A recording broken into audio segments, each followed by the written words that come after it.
Hey guys, Dan here.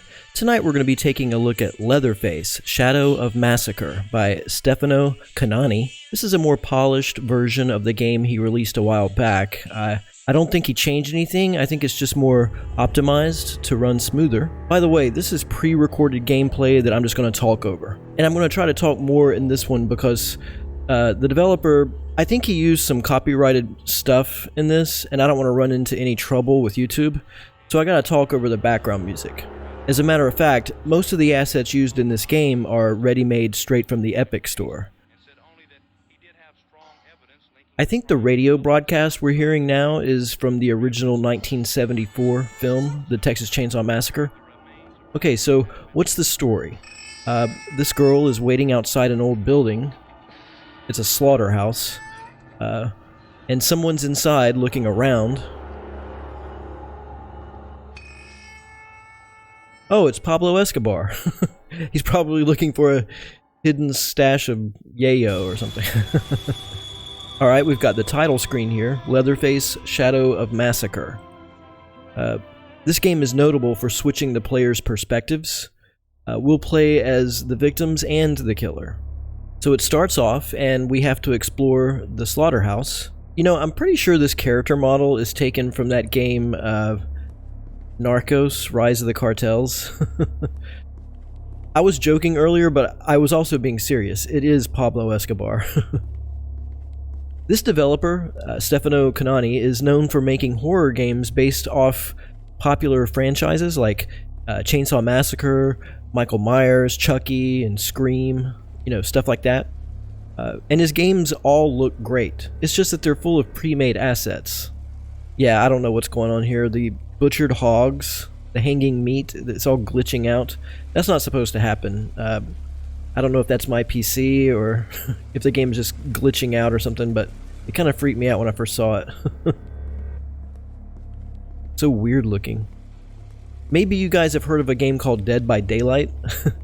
Well, the Leatherface character model in this is taken from the Leatherface DLC of that game. Okay, so we're exploring. Here we find a chainsaw. Unfortunately, we can't pick it up or use it or anything. I think we're supposed to head over here to this dead end. And pretty soon, we'll trigger the appearance of Leatherface.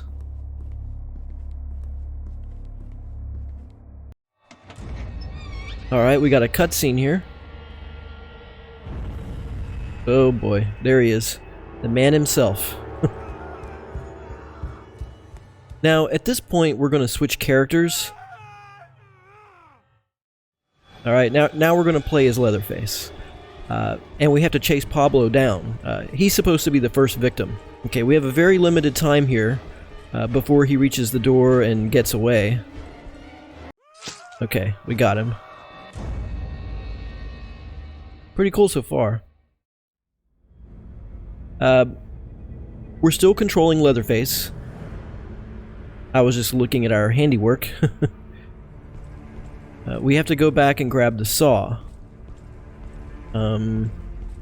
This theatrical score is taken from the 2003 Chainsaw Massacre remake, I believe. And it works so well.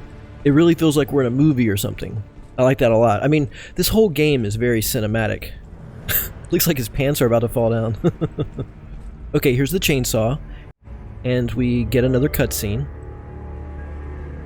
It's almost like he's fighting demons in his head or something.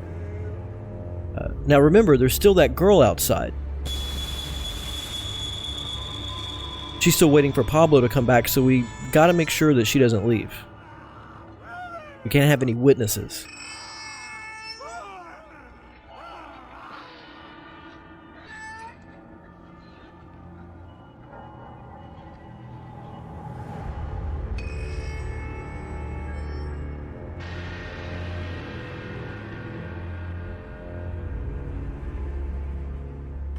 That looks so cool.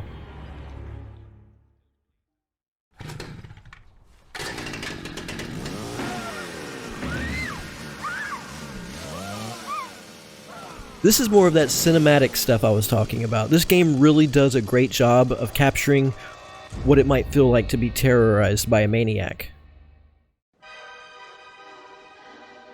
Oh yeah, I love this. I swear, it looks just like a movie. It's so awesome. I had to actually play this part a few times. Well, that's really weird. I don't know why he slid like that. I had to play this part a few times because she kept getting away. You really have to stay on top of her from the get-go because her running speed is pretty much the same as yours. And you'll see I was trying to cut corners and stay on the inside of her turns when she was trying to chuck and jive me.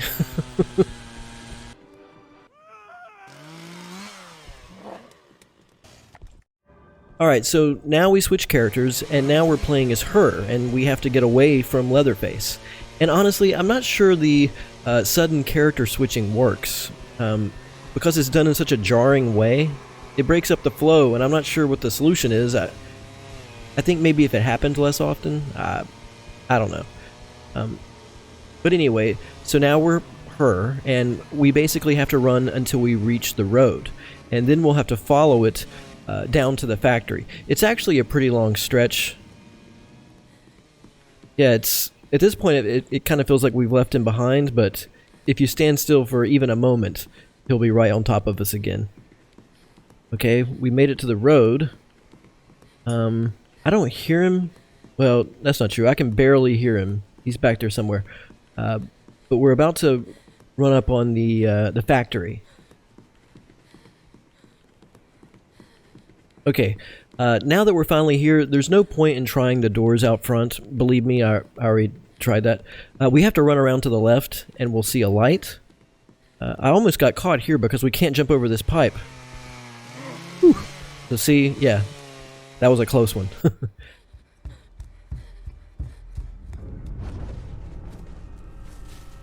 Alright, we get another cutscene. And Leatherface has disappeared.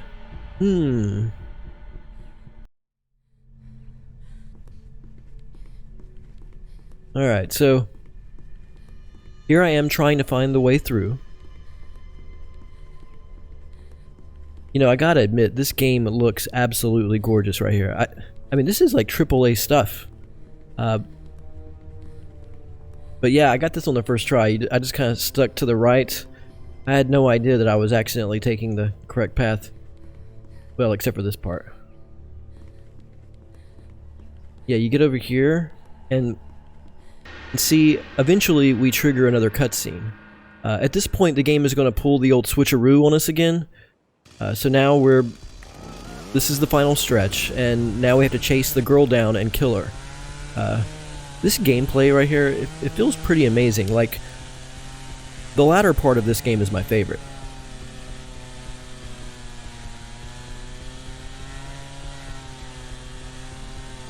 Yeah, we're slowly gaining on her here.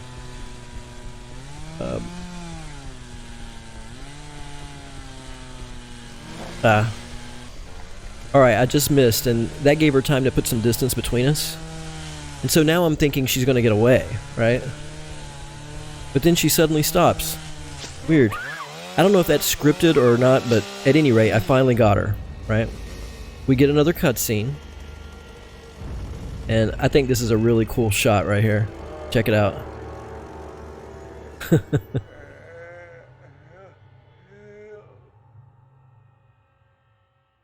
Between 1969 and 1973, the Sawyer family killed 33 people in the state of Texas. To this day, their slaughter is considered one of the most heinous, perverse, and sadistic crimes in the annals of American history, the Texas Chainsaw Massacre.